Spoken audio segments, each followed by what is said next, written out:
ഞാൻ വന്നിട്ടുള്ളത് വളരെ ടേസ്റ്റിയും ഒരു വെറൈറ്റിയുമായിട്ടുള്ള ഒരു ബ്രേക്ക്ഫാസ്റ്റിൻ്റെ റെസിപ്പിയുമായിട്ടാണ്. അപ്പോൾ നമുക്ക് വേഗം തന്നെ വീഡിയോയിലേക്ക് പോകാം. അതിന് മുമ്പായിട്ട് എൻ്റെ ചാനൽ ഇതുവരെ സബ്സ്ക്രൈബ് ചെയ്യാത്തവർ ഒന്ന് സബ്സ്ക്രൈബ് ചെയ്യണേ. എൻ്റെ വീഡിയോസൊക്കെ നിങ്ങൾക്ക് ഇഷ്ടപ്പെട്ടിട്ടുണ്ടെങ്കിൽ ഒന്ന് ലൈക്ക് ചെയ്യാനും മറക്കരുത്. അപ്പോൾ നമുക്ക് ഇതിന് വേണ്ടിയിട്ടുള്ള ഇൻഗ്രീഡിയൻസ് എന്തൊക്കെയാണെന്ന് നോക്കാം. ഇതിന് നമുക്ക് ആദ്യം തന്നെ വേണ്ടത് കുറച്ച് വെജിറ്റബിൾസ് ആണ്. ആദ്യം തന്നെ ഞാനൊരു ക്യാരറ്റ് ഇതുപോലെ ഗ്രേറ്റ് ചെയ്തത് എടുത്തിട്ടുണ്ട്. പിന്നെ നമുക്ക് വേണ്ടത് ഒരു കുക്കുംബറിൻ്റെ പകുതി ഇതുപോലെ ഗ്രേറ്റ് ചെയ്തെടുത്തതാണ്.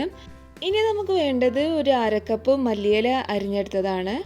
പിന്നെ 2 ടേബിൾ സ്പൂൺ കറിവേപ്പിൻ്റെ ഇല അരിഞ്ഞെടുത്തതും പിന്നെ ഒരു വലിയ സവാള ഇതുപോലെ ചെറുതായിട്ട് അരിഞ്ഞെടുത്തതുമാണ് എടുത്തിട്ടുള്ളത്. ഇനി എരിവിന് വേണ്ടിയിട്ട് ഒരു 3 പച്ചമുളക് ഇതുപോലെ അരിഞ്ഞിട്ട് ചതച്ചെടുത്തതാണ് ഞാൻ എടുത്തിട്ടുള്ളത്. ഇത് ഞാൻ വലിയ നീളത്തിലുള്ള പച്ചമുളകാണ് എടുത്തിട്ടുള്ളത്. നിങ്ങൾക്ക് എരിവ് കൂടുതൽ വേണമെന്നുണ്ടെങ്കിൽ എക്സ്ട്രാ ഒന്നും കൂടി ആഡ് ചെയ്ത് കൊടുക്കാം കേട്ടോ. ഇത് നമുക്ക് ഇതുപോലെ ഒരു പ്ലേറ്റിലേക്കോ അല്ലെങ്കിൽ മിക്സിംഗ് ബൗളിലേക്കോ മാറ്റി കൊടുക്കാം. ഇനി നമുക്ക് വേണ്ടത് ഉപ്പാണ്. ആവശ്യത്തിന് ഉപ്പ് ഇട്ട് കൊടുക്കാം. അതിനുശേഷം ഒരു 1/2 ടീസ്പൂൺ ചെറിയ ജീരകം നമുക്ക് ആഡ് ചെയ്ത് കൊടുക്കാം. ഇനി ഒരു 1/2 ടീസ്പൂൺ കറുത്ത എള്ളും കൂടി ചേർത്ത് കൊടുക്കുന്നുണ്ട്. ഇത് ഓപ്ഷണലാണ്, നിങ്ങൾക്ക് വേണമെങ്കിൽ ചേർത്ത് കൊടുത്താൽ മതിയാവും. ഇനി നമുക്ക് ഇതുപോലെ നന്നായിട്ട് കൈകൊണ്ട് മിക്സ് ചെയ്ത് കൊടുക്കാം. എരിവും ഉപ്പും നന്നായിട്ട് എല്ലായിടത്തേക്കും എത്തുന്ന വിധത്തിൽ നല്ലോണം നമുക്ക് ഇതുപോലെ ഒന്ന് മിക്സ് ചെയ്ത് കൊടുക്കാം. ഇനി ഞാൻ 2 ഗ്ലാസ് അരിപ്പൊടിയാണ് ഇതിലേക്ക് ചേർത്ത് കൊടുക്കുന്നത്. അധികം തരികളൊന്നും ഇല്ലാത്ത അരിപ്പൊടി വേണം നമുക്ക് ചേർത്ത് കൊടുക്കാൻ. നിങ്ങൾക്ക് കപ്പ് അളവിന് ചേർത്ത് കൊടുക്കണമെന്നുണ്ടെങ്കിൽ 2 കപ്പ് അരിപ്പൊടിയാണ് ഇതിലേക്ക് വേണ്ടത്. 2 കപ്പ് അരിപ്പൊടി ചേർത്ത് കൊടുക്കാം.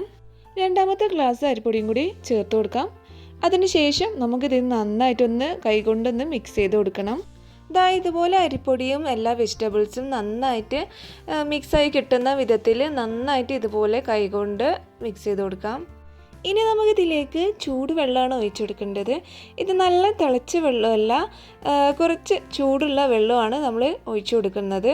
ഇതുപോലെ കുറേശ്ശെയായിട്ട് വെള്ളം ഒഴിച്ചിട്ട് വേണം മിക്സ് ചെയ്തെടുക്കാൻ. ഒരു 1.5 കപ്പ് വെള്ളമായിരുന്നു ഞാൻ കുഴച്ചെടുക്കാൻ വേണ്ടിയിട്ട് എടുത്തിരുന്നത്. പക്ഷേ 1.5 കപ്പ് കംപ്ലീറ്റ് ആയിട്ട് നമുക്ക് വേണ്ടി വന്നിട്ടില്ല. 1 കപ്പും പിന്നെ ഒരു 1/4 കപ്പും കൂടി വേണ്ടി വന്നിട്ടുള്ളൂ. ഇതുപോലെ ഞാൻ നന്നായിട്ട് കുഴച്ചെടുത്തിട്ടുണ്ട്. ഇനി നമുക്ക് ഒരു 5-10 മിനിറ്റ് ഇതൊന്ന് റെസ്റ്റ് ചെയ്യാൻ വെക്കണം. അതിൻ്റെ ഇടയ്ക്ക് നമുക്ക് ഇതിന് വേണ്ടിയിട്ടുള്ള ചട്നി ഉണ്ടാക്കിയെടുക്കാം. ഇത് ചട്നിയും കറിയും ഒന്നും ഇല്ലാതെ തന്നെ കഴിക്കാൻ പറ്റുന്ന ഒരു പലഹാരമാണ്. പക്ഷേ ഈ ഒരു ചട്നി നിങ്ങൾ ഇതിൻ്റെ കൂടെ ട്രൈ ചെയ്ത് നോക്കുക. ഇത് നല്ല ടേസ്റ്റി ആയിട്ടുള്ള ചട്നിയാണ്. അപ്പോൾ നമുക്ക് ഇതിന് വേണ്ടിയിട്ടുള്ള ഇൻഗ്രീഡിയൻസ് എന്തൊക്കെയാണെന്ന് നോക്കാം. ആദ്യം തന്നെ ഒരു പാനിലേക്ക് 2 ടേബിൾ സ്പൂൺ വെളിച്ചെണ്ണ ആഡ് ചെയ്ത് കൊടുക്കാം. വെളിച്ചെണ്ണ നന്നായിട്ട് ചൂടായി കഴിഞ്ഞാൽ 1 ടേബിൾ സ്പൂൺ കടുക് നമുക്ക് ആഡ് ചെയ്ത് കൊടുക്കാം. കടുക് നന്നായി പൊട്ടിക്കഴിഞ്ഞാൽ 1 ടേബിൾ സ്പൂൺ പൊട്ടുകടലയാണ് ഞാൻ ആഡ് ചെയ്ത് കൊടുക്കുന്നത്. ഇത് ഓപ്ഷണലാണ്, നിങ്ങൾക്ക് വേണമെങ്കിൽ ആഡ് ചെയ്ത് കൊടുക്കാം. ഇത് ചേർത്ത് കൊടുത്തു കഴിഞ്ഞാൽ നല്ല ടേസ്റ്റാണ്. ഇനി നമുക്കൊരു 10 ചെറിയുള്ളിയും 2 അല്ലി വെളുത്തുള്ളിയും ഒരു 2 ചെറിയ കഷ്ണം ഇഞ്ചിയും പിന്നെ നമുക്ക് വേണ്ടത് തക്കാളിയാണ്. ഒരു 1.5 തക്കാളിയാണ് ഞാൻ എടുത്തിട്ടുള്ളത്. ഇത് നമുക്ക് നന്നായിട്ട് ഇതുപോലെ ഒന്ന് വഴറ്റി കൊടുക്കാം. ഇനി ഞാനൊരു ടേബിൾ സ്പൂൺ കറിവേപ്പിലയും കൂടി ചേർത്ത് കൊടുക്കുന്നുണ്ട്. അതിനുശേഷം നമുക്കിത് നന്നായിട്ട് വഴറ്റി കൊടുക്കാം. ചെറിയുള്ളിയും തക്കാളിയൊക്കെ നന്നായിട്ട് വഴറ്റി കഴിഞ്ഞാൽ ഒരു 1/2 ടീസ്പൂൺ മുളക് പൊടി ചേർത്ത് കൊടുക്കാം. അതിനുശേഷം നമുക്ക് ആവശ്യത്തിന് ഉപ്പും കൂടി ചേർത്തിട്ട് നന്നായിട്ട് ഇത് വഴറ്റി കൊടുക്കാം. ആ പച്ചമണമൊക്കെ ഒന്ന് മാറുന്ന വരെ നമുക്കൊന്ന് വഴറ്റി കൊടുക്കാം. അതിനുശേഷം നമുക്ക് ഫ്ലെയിം ഓഫ് ചെയ്യാം. ഒരു 5 മിനിറ്റ് നമുക്കിതൊന്ന് ചൂടാറാൻ വെക്കാം. അതിന് ശേഷം നമുക്കൊരു മിക്സിയുടെ ജാറിലിട്ടിട്ട് ഇതുപോലെ ഒന്ന് അരച്ചെടുക്കാം. ഇപ്പോൾ നമ്മുടെ ചട്നി റെഡി ആയിട്ടുണ്ട്. ഇനി നമുക്ക് റെസ്റ്റ് ചെയ്യാൻ വെച്ചിട്ടുള്ള മാവ് ഒന്ന് പരത്തിയെടുക്കണം. അതിന് വേണ്ടിയിട്ട് ഞാനൊരു പ്ലേറ്റിലേക്ക് ഒരു വാഴൻ്റെ ഇല വെച്ച് കൊടുത്തിട്ടുണ്ട്. അതിലേക്ക് 2 ഡ്രോപ്പ് വെളിച്ചെണ്ണ കൂടി ഒഴിച്ചിട്ട് നന്നായിട്ടൊന്ന് സ്പ്രെഡ് ചെയ്ത് കൊടുക്കാം. അതിനുശേഷം നമ്മുടെ മാവ് ഇതുപോലെ ഉരുളയാക്കിയിട്ട് വെച്ച് കൊടുത്തിട്ട് നന്നായിട്ടൊന്ന് കൈകൊണ്ട് ഇതുപോലെ ഒന്ന് പരത്തി കൊടുക്കാം.